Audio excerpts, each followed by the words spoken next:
Hello, salut à tous, bienvenue dans cette toute première vidéo de la série des critiques de l'été, la série où je vous conseille des films à regarder pendant cet été, comme on a souvent beaucoup de temps l'été et qu'on peut regarder et découvrir de nouvelles choses, je me dis que c'est la bonne période pour regarder des films par exemple. Et donc on va commencer avec un film très connu, qui a eu un très bon effet critique et public lorsqu'il est sorti en 2019, c'est Rocketman, le biopic sur Elton John, que j'aime beaucoup et que j'avais envie de vous présenter. Alors évidemment, vous avez compris, ça raconte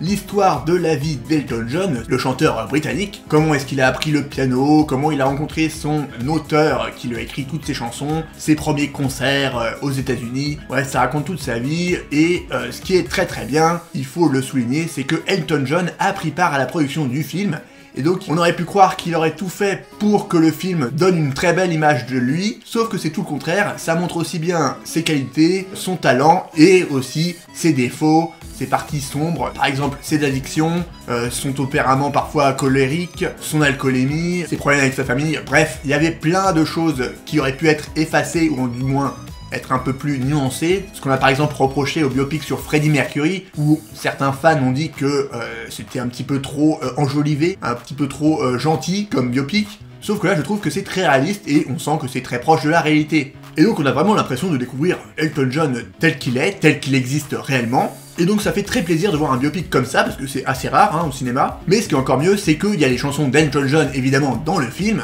mais elles sont assez bien intégrées à l'histoire et permettent aussi de marquer l'évolution du personnage d'Elton John, comme dans une vraie comédie musicale. Bon, sauf que souvent, là, les chansons, elles sont jouées dans le cadre d'un concert, ou d'un moment où Elton John compose une nouvelle chanson, bref, ça fait partie vraiment de l'histoire, c'est dans la diégèse. Mais en tout cas, elle s'intègre très bien à l'histoire, et le réalisateur d'ailleurs, Derek Fletcher, qui avait un petit peu bossé pour l'anecdote sur Bohemian Rhapsody, je crois que c'est lui qui avait repris la fin du tournage, enfin bref, c'est ce qui s'est dit à la sortie de Bohemian Rhapsody, et bah ce réalisateur il s'est vraiment fait plaisir, il y a des séquences très oniriques, qui sont pas du tout réalistes, mais qui fonctionnent bien avec l'univers du film et l'univers un petit peu déjanté d'Elton John, et aussi avec l'univers des chansons bien évidemment. Et donc il y a plein de petites trouvailles visuelles qui fonctionnent parfaitement et qui sont très bien calées avec l'univers d'Elton John et l'univers du film. Et en plus, Taron Egerton, qui joue Elton John, l'interprète très brillamment, il chante très bien en plus. Et donc il y a beaucoup de qualité dans ce film et j'en vois pas beaucoup de défauts. Tout est vraiment très bien, regardez-le si c'est pas déjà fait, et si vous l'avez déjà vu, donnez-moi votre avis en commentaire, ça serait intéressant d'avoir votre point de vue si jamais vous n'avez pas du tout accroché à ce film. J'attends toujours ça avec impatience, et d'ici là je vous dis à bientôt, bien évidemment pour la prochaine vidéo de la série critique de l'été. Prenez soin de vous, regardez des films musicaux,